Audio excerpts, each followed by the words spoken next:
The 1970s was a magical time for pizza lovers.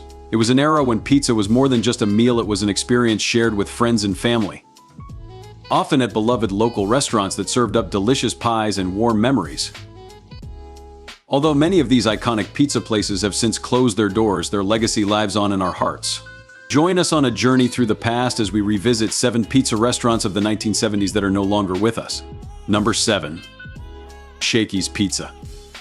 Shakies Pizza, founded on April 30th, 1954 by Sherwood Shaky Johnson and Ed Plummer in Sacramento, California, holds the distinction of being the first franchise pizza chain in the USA. Initially, the parlor served only beer while awaiting the completion of its pizza ovens. Johnson, nicknamed Shaky due to nerve damage sustained during World War II, utilized beer profits to purchase pizza ingredients, commencing pizza service just a few days later. Shaky's innovative approach extended beyond its menu, as Johnson entertained patrons with Dixieland jazz piano performances. He hired members of the Silver Dollar Jazz Band for $10 each, plus unlimited beer and pizza, sparking a jazz revival in Sacramento. This led to the formation of the Sacramento Traditional Jazz Society. Renowned for its pizza and jazz, Shaky's expanded to Oregon, with the Albany location being the first owned building, showcasing the brand's distinctive style.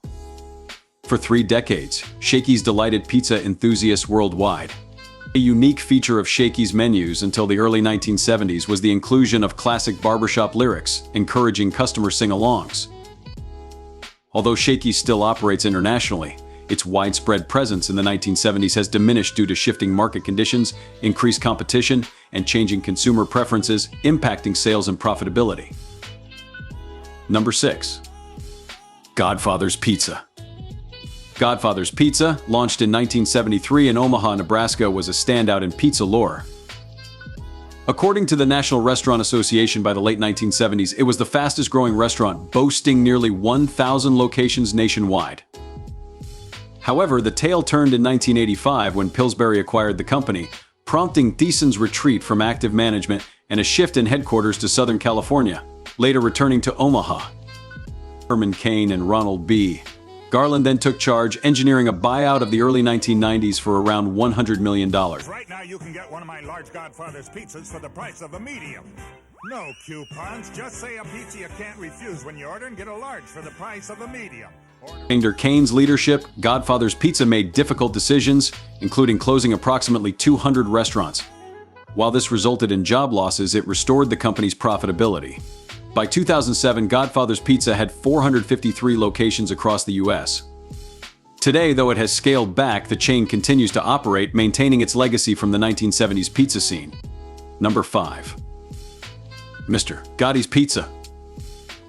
Mr. Gotti's Pizza, born as the pizza place in 1964 by retired Air Force Lieutenant Colonel James R. Ewer in Stephenville, Texas, holds a special place in pizza history.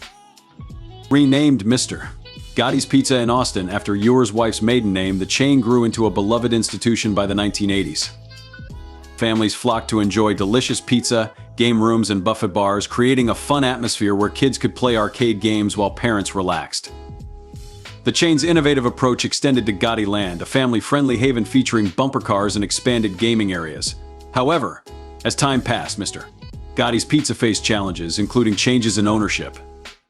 In 2007, the chain rebranded as Gotti's Pizza, and although some locations still operate, the chain has significantly downsized.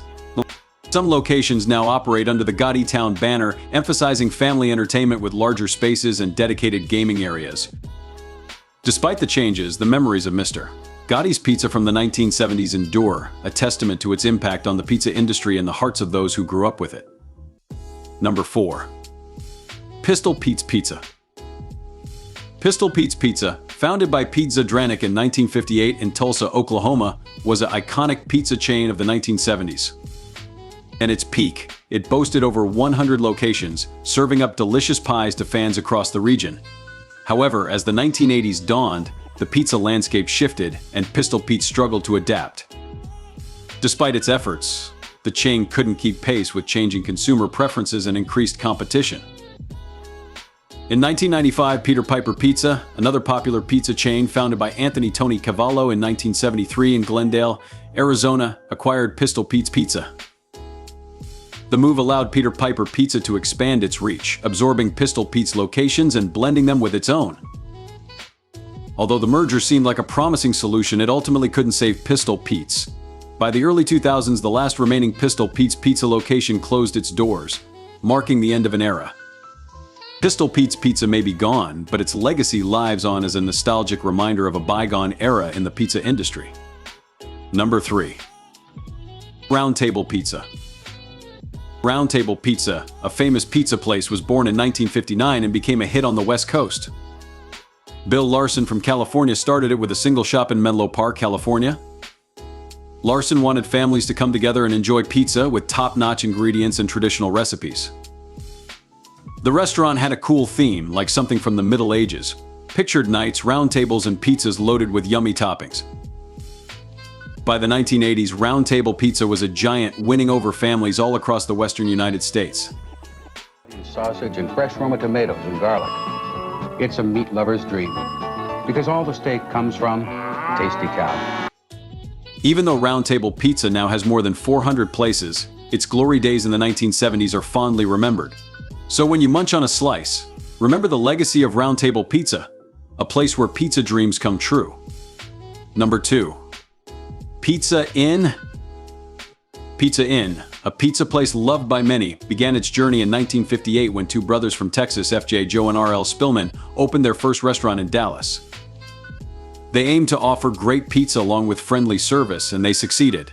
During the 1970s, Pizza Inn was at its peak. Imagine biting into their crispy, thin crust pizza with tangy sauce and endless toppings. It was pure pizza heaven. Not just that, Pizza Inn was also known for its innovation. In 1979, they introduced taco pizza, blending Tex-Mex and Italian flavors. And in 1986, they amazed everyone with the world's first pizza, a sweet treat with cinnamon and sugar. But sadly, like many good things, Pizza Inn's glory days did not last forever. As the 1990s approached, the competition grew fierce and Pizza Inn struggled to keep up. Eventually, many Pizza Inn locations across the US closed or downsized, marking the end of an era for this once beloved pizza chain. Number 1. Noble Roman's Pizza. Noble Roman's Pizza, founded in 1972 by Stephen Hughes and Gary Nackstate near Indiana University in Bloomington, Indiana, was built on a commitment to superior quality. Incorporated the same year, the first franchise opened in 1973, marking the beginning of a successful journey. During the 1980s and 1990s, Noble Roman's expanded rapidly beyond Indiana, entering Ohio and going public in 1982. The chain's popularity soared, with its signature phrase, "It's hot, it's delicious," becoming a staple. However, challenges emerged in 1996 when a failed attempt to acquire major competitor Papagino's added financial strain. Throughout its journey, Noble Roman's Pizza has remained dedicated to serving high-quality pizzas, maintaining a loyal customer base. Although the chain has faced significant challenges, its legacy as a pioneer in the pizza industry remains. Thanks for watching. Be sure to like and subscribe to our channel to reminiscence the vintage nostalgia.